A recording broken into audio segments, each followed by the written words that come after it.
Now, we cannot stay silent when the court finds severe lapses among members of this House. To be characterized as dishonest, lacking in integrity, lacking in candor, these are very serious. Parliament is a key foundation of our political system. Its members set the tone, members in this House set the tone for politics that we have in Singapore. Singaporeans expect more from their MPs.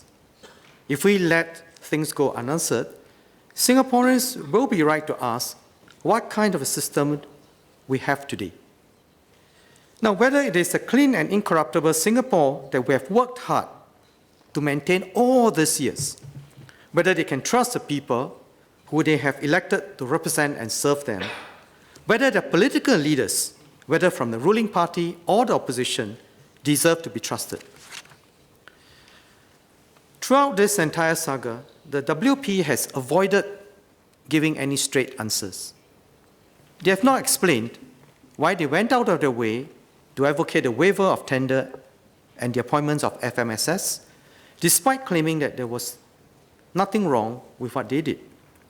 They have not explained why FMSS was allowed to charge higher MA rates than CPG, even though FMSS was run by their friends and was close to the Workers' Party. They have not shown responsibility towards ensuring that payments to FMSS were properly made and that they have done the necessary to protect residents' money. Now, let me remind members of this House, and in particular the members of the Workers' Party, what Mr. Low Thia Khiang said in Parliament in 2015. I quote, "We are for transparency and accountability. We are not shy to support the motion that is critical of us, but will address and remedy the issues raised by the AGO report." Unquote. So Mr. Lau made it very clear that you are for transparency, the Workers' Party is for transparency and accountability. You're not shy to support the motion that is critical of the Workers' Party, and yet you will address and remedy the issues raised by the AGO report. Well, we just heard something else from Mr. Pritam Singh. So I ask the Workers' Party of today, do you still stand for transparency and accountability?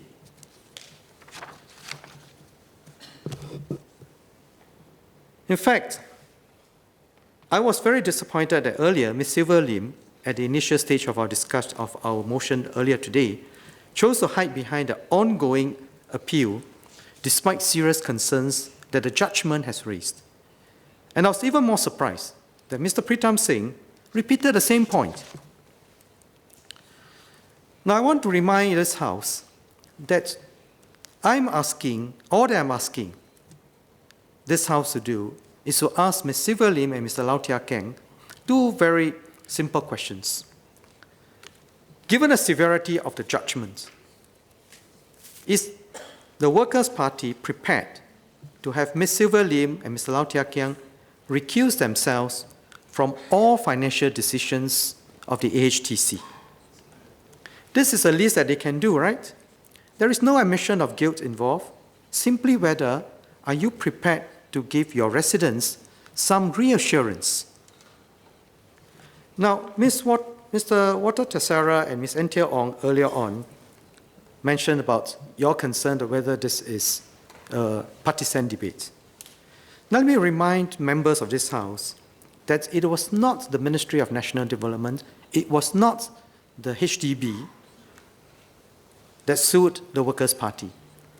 It was the independent panel appointed by the Workers' Party and for which Mr. Pritam Singh said they were eminent, right?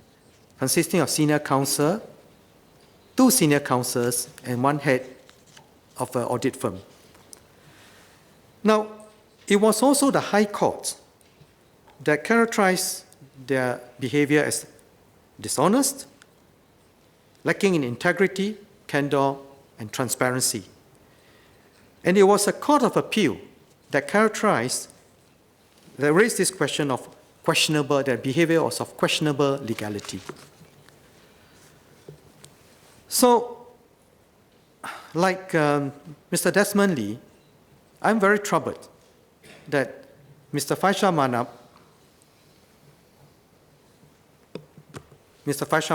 is back with us, that, that essentially that the position that you're going to take was that you would ask your independence panel, they were not prepared to take a decision now.